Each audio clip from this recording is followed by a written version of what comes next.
Well, hello and welcome to this webinar session where we will discuss and go through the simulation of turbo machines such as pumps and turbines on the SimScale platform. First of all, let me introduce myself. My name is Arnaud Gian. I am an application engineer here at SimScale. I traditionally help our customer in the exciting engineering simulation project. I actually come myself from being a SimScale user, and I have worked for about 6 years as a mechanical design engineer designing pumps, turbines, and other special purpose machinery with CFD and FEA tools. Let's go through our agenda for today to see what this session will cover. We will start by talking about the benefit of using CFD as a simulation tool, and we'll go through an introduction of the SimScale platform, and then we'll get on to our main topic, which is turbomachinery design with CFD, to which will follow a short live demonstration. Well, I will go through our setup and go through the results with you. And then we'll have a bit more discussion on our results, and of course we'll have a Q&A session at the end. Overall, if you have any questions during this presentation and during the live demonstration, feel free to pop them up in the chat, and I will try my best to answer them the best I can. All right, so let's get on to a little talk about the benefit of simulation. So overall, why are we doing a simulation? The idea is doing a numerical model and trying to analyze what's happening in any design will help the efficiency, correct the performance well upstream of the design process.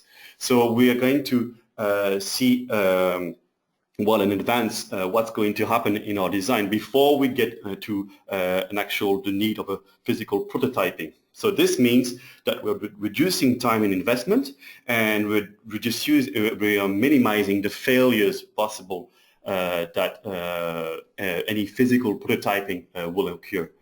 And of course we're reducing cost.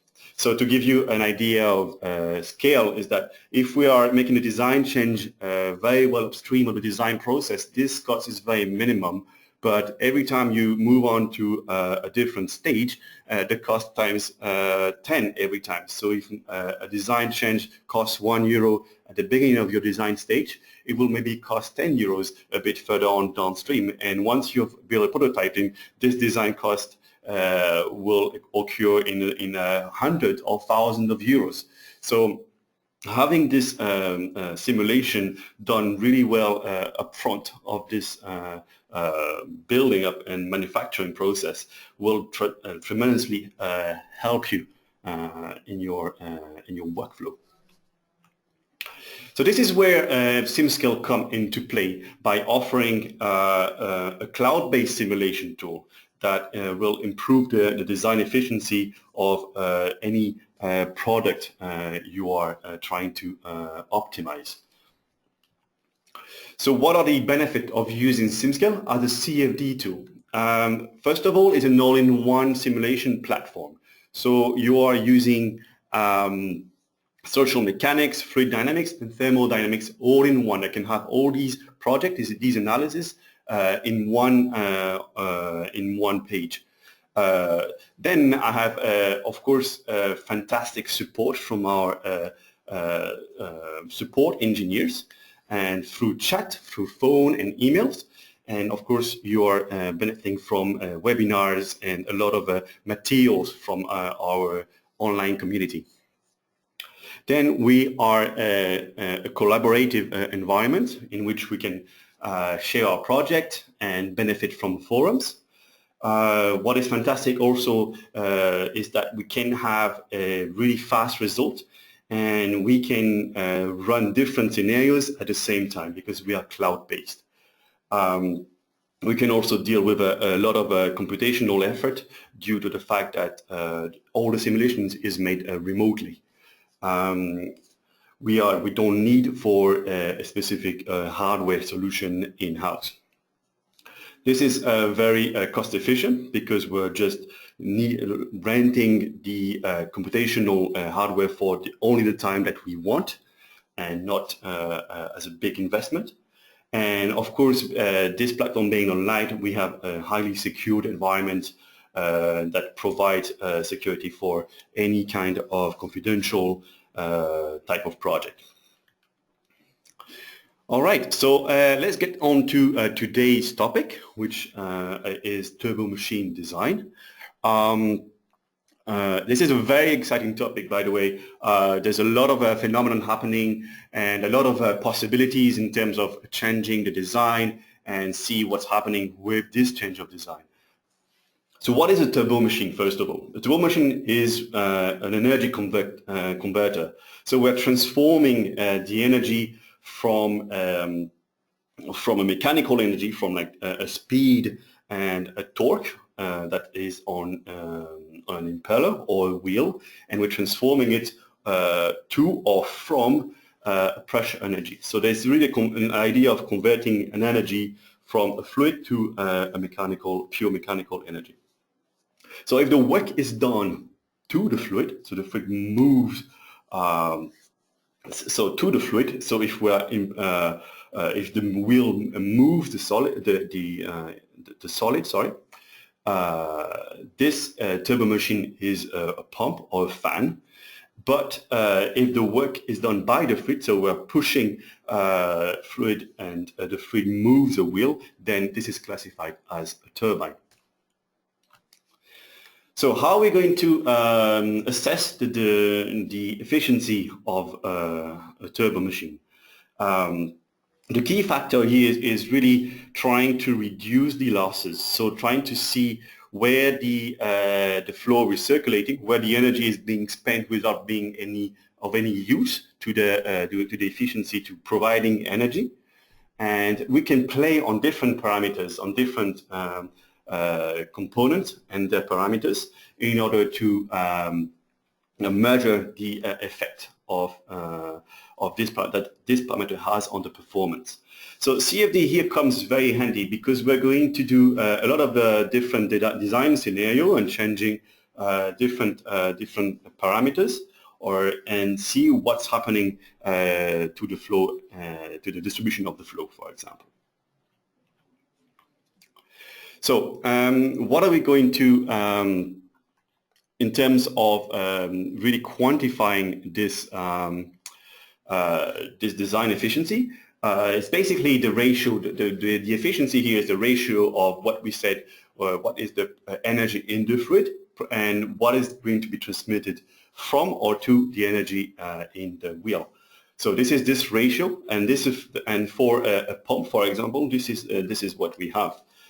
So the pressure energy is an energy of the fluid, as I said. So we have the density, we have the gravity acting on the fluid, we have the flow rate, and we have the pressure head. And this is what constitutes the pressure energy. The pressure that is the mechanical power from the shaft is given by the torque times the rotational speed.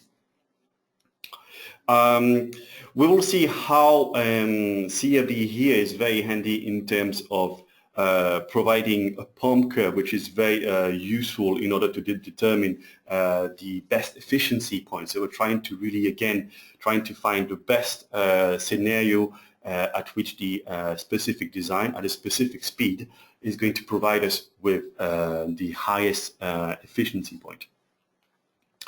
For instance, we can change some parameters on the impeller, for example, and for example, changing the diameter of the impeller will increase the pressure generated by this pump. But on the other hand, it's going to increase the mass that the motor of the pump is going to move.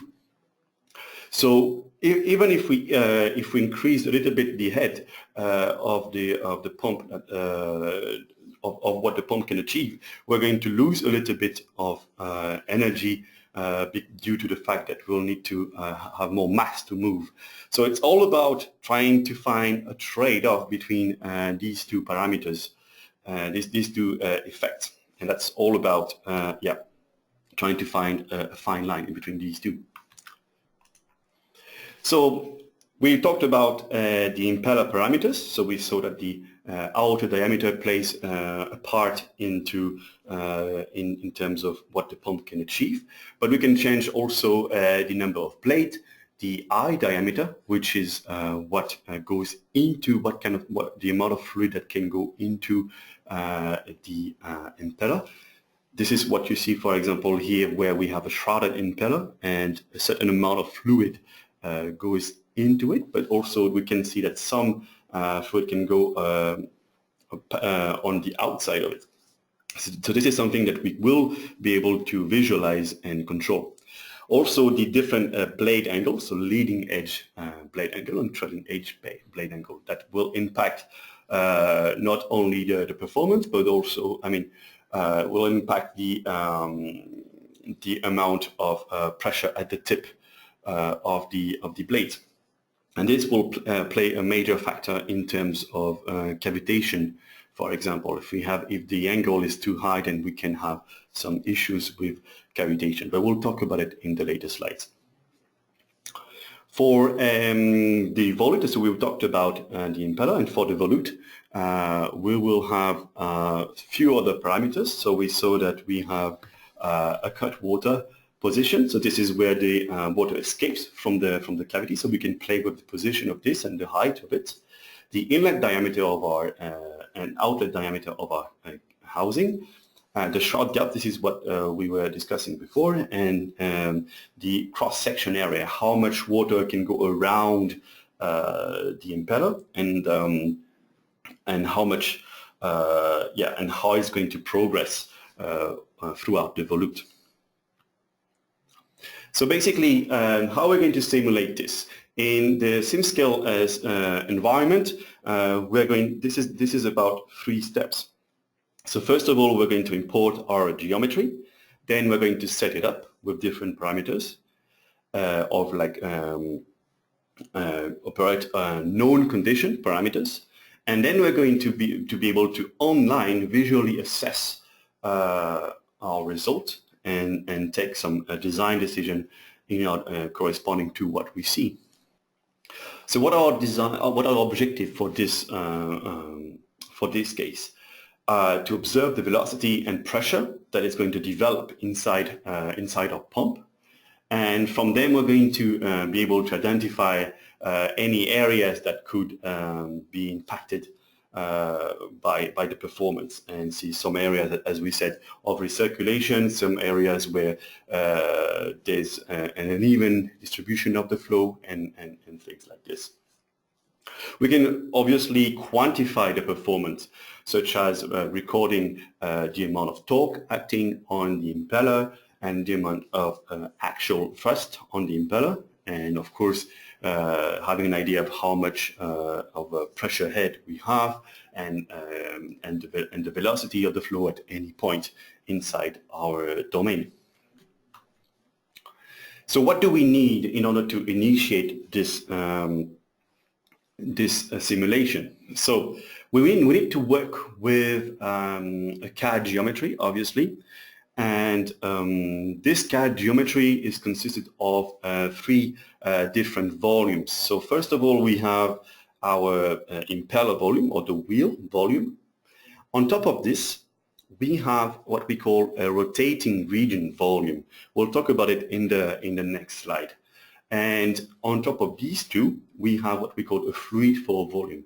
And this is the volume that represents the fluid that is inside the cavity of the housing or of the casing. So we don't need the actual model of the casing, but we need a representation of what the flow is inside. So these 3 volumes are superimposed on top of each other inside before being imported on SimScale. And this is what you see here. Once we have these, we can set up a few words before actually on the rotating region. So this is what we saw before. We're going to set up in our CAD tool a specific region that is a revolve solid that is on top of the impeller and lays between the wall of our cavity. This is what you see here. Halfway through, so I've delimited this revolve halfway through so that we are really capturing what is happening inside our rotating zone. So this is what we call, as I said, an MRF. So what is an MRF? This is a multi-reference frame. This modifies the governing equation in the rotating zone, and this is a feature that offers CFD in order to solve these kind of cases. So additional source terms that incorporate forces in the rotating reference frame are taken into account here. So they simulate the rotation effect in the flow. The next step is good. Once we've have all these geometries on these three volumes on the platform on top of each other, we're able to generate a mesh. So the meshing part of the simulation setup consists in defining a specific grid of nodes and elements at which the quantities of our simulation are going to be computed. We need to specify sizes for the element of our mesh at certain locations. The idea here is really to refine the size of the elements where we need to accurately capture small geometries or height gradients in the flow, where velocities or pressure will change rapidly. This is what it means. We define these refinements through surface or regions or features. And you see that the tip of our leading edges are refined as opposed to larger surfaces. And this is what really we're trying to do with this mesh generation stage.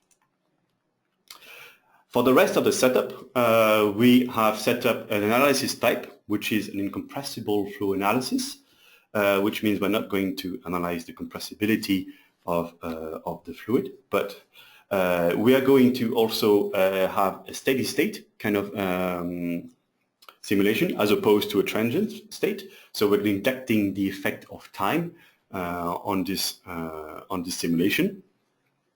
We're going to use a K-omega SST turbulence model, which is turned out to be very robust for this specific application where we have rotating components inside. So what we know and what we're going to input inside the simulation is going to be the type of fluid we're going to deal with. In this case, we're going to deal with water at 20 degrees. We are going to input an inlet as a form of a volumetric flow rate at 0.004 meter cube per second. I'll tell you in a minute why I've chosen this specific flow rate. At the outlet, we're going to set up pressure to 0, and we have selected the impeller rotating zone and assign it with an MRF type and assign it to 350 radians per second. So this is what we have for our simulation setup. I'm going to run with you through the actual platform and review what we've seen so far. So now we are on our platform, and this is we are at the result page, and this is the type of result you can expect from our simulation.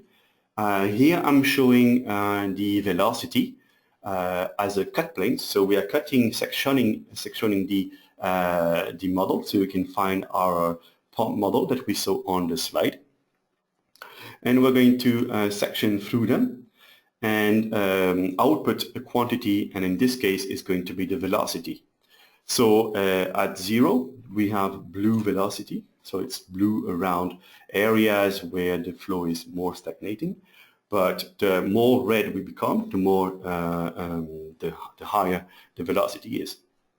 So you see that at the tip of the bed we have higher velocities, and we've seen that around the cutwater we have areas where the flow is diminishing in velocities. So this is the kind of things we can target and we can evaluate. This is one type of result we can expect. I'm going to turn this off and go into another direction of the cut plane and see what's happening throughout the inlet. And we see that as soon as the fluid hit the impeller region, it kicks off in speed and then get transformed into pressure energy. And this is what we've seen before. So you can actually see and quantify the amount of water. This is an actual pump from a pump model from the industry, where we can see that we have a shroud-based impeller, and we have an amount of water that goes around this the eye of the impeller, and this amount of water, for example, doesn't contribute to the efficiency of the pump, and this is in a way some sort of losses that we will need to minimize if we want to increase the efficiency of our pump. So this is the kind of visuals you can get. Also, we can target areas where we can see there might be some recirculation problems here, for example, where we are inducing some kind of vortices and we're seeing flow recirculating, therefore energy being lost. I wanted to show you another type of result, which is called particle traces. And I'm going to turn it on here, and we're going to be able to visualize the actual path that the flow is taking. So what I want to show you here is that we are inducing some sort of vortices, and there's a vortex being created at the entrance of our pump, and this is also a phenomenon that's quite common in pump design. And of course, you will see that some casing will have some sort of fin, some sort of web at the entrance to limit this effect, because this also doesn't contribute to a specific increase in efficiency.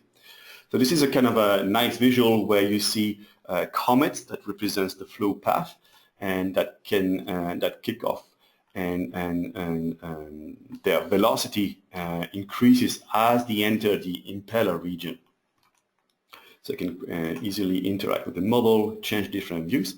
I can of course change the angle and also do some screenshots. If I go to screenshot here, I can click on plus and visualize different and download my screenshot.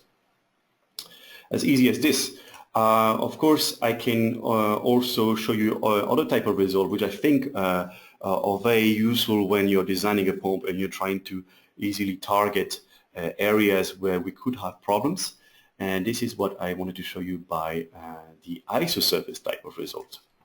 So if I turn on my ISO surface at a specific ISO value, this shows the pressure at a certain value in terms of a surface. And this is what we're going to see, we're seeing here, where we at a certain value, we have really low pressure here. And this is what tells us that we could potentially, depending on characteristic of the flow, the temperature we're acting, and so on, that this area could potentially have some cavitation problem.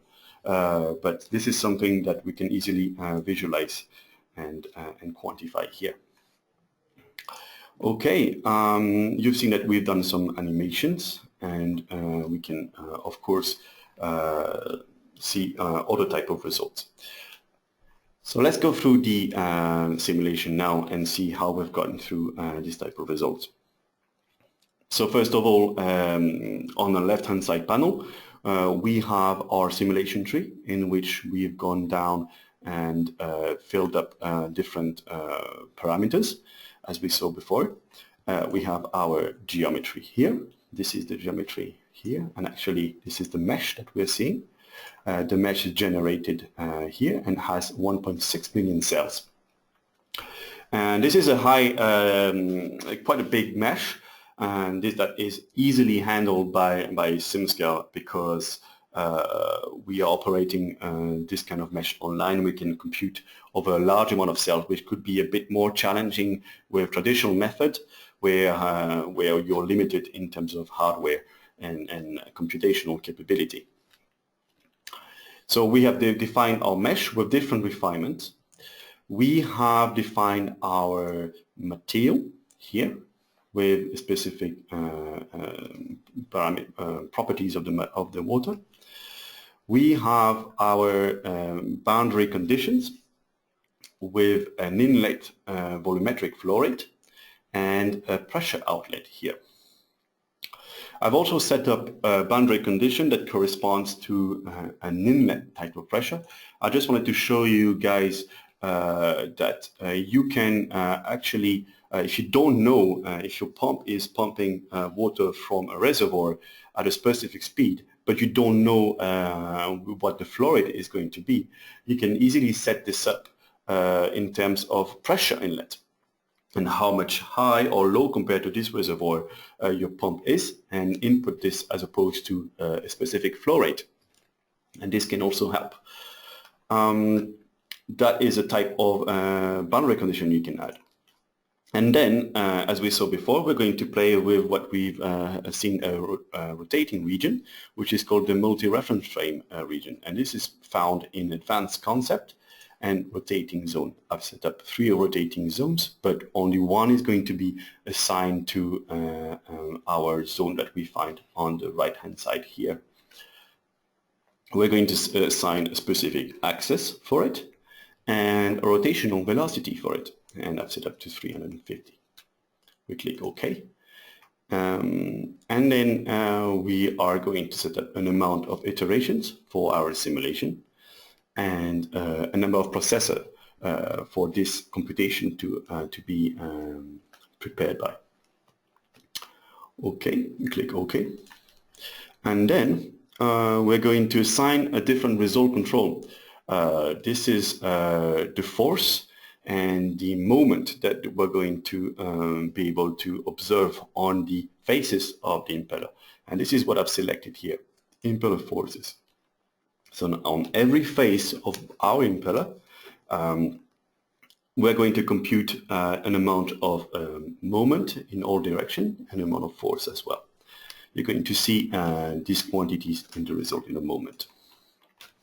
For the surface data, we're going to monitor what's happening at the inlet in terms of average, at the outlet, and also in terms of integrals. So just to check if the amount of water that goes in, goes out, and just to make sure that we are in the safe zone. We're also going to check the Y plus value in terms of field calculation.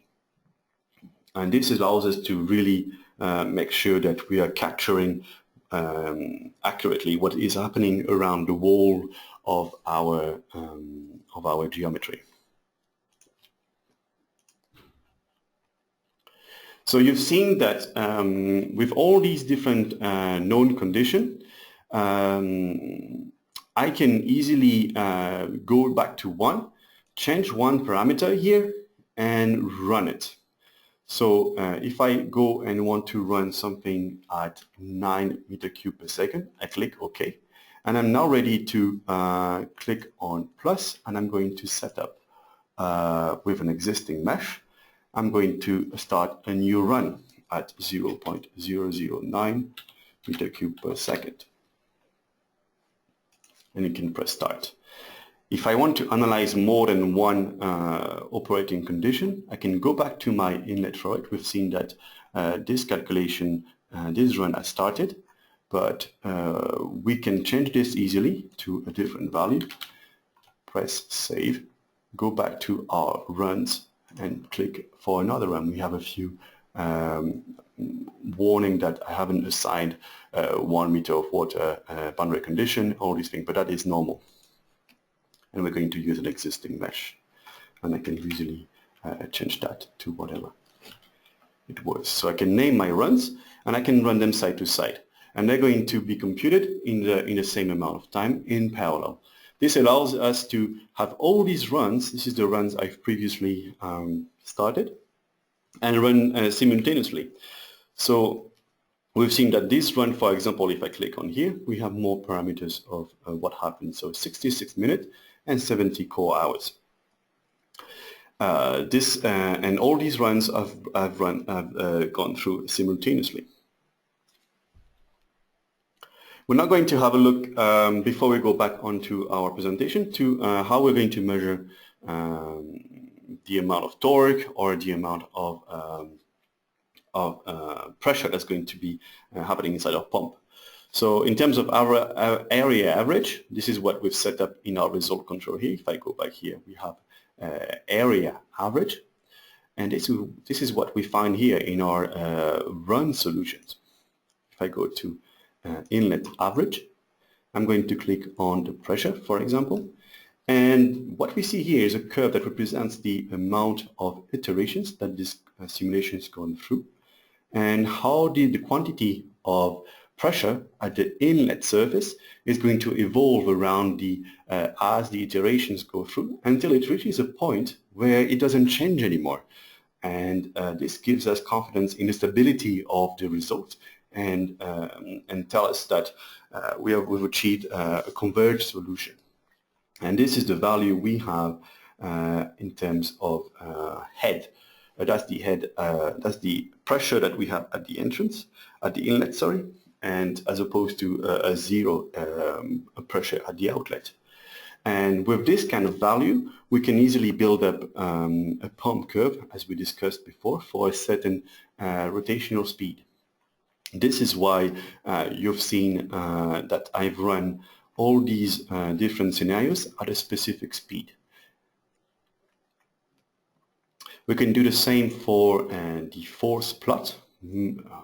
As we saw before, we can select all the faces of our impeller and record also as we go through the iterations how the pressure force goes and evolve, and how all the quantities corresponding to the pressure forces and the pressure moment, also viscous forces as well.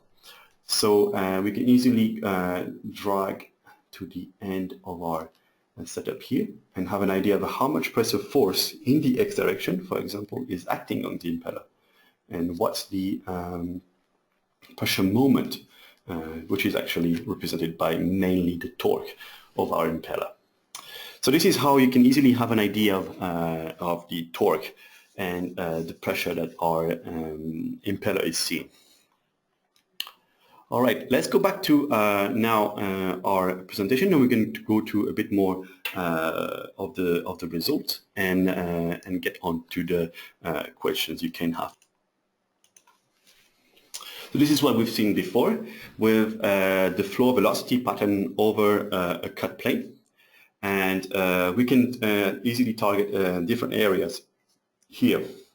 You see that the flows kicks in velocity. We have acceleration at the tip of the blade, and we have a sudden decrease here, for example. This is an area that we could address.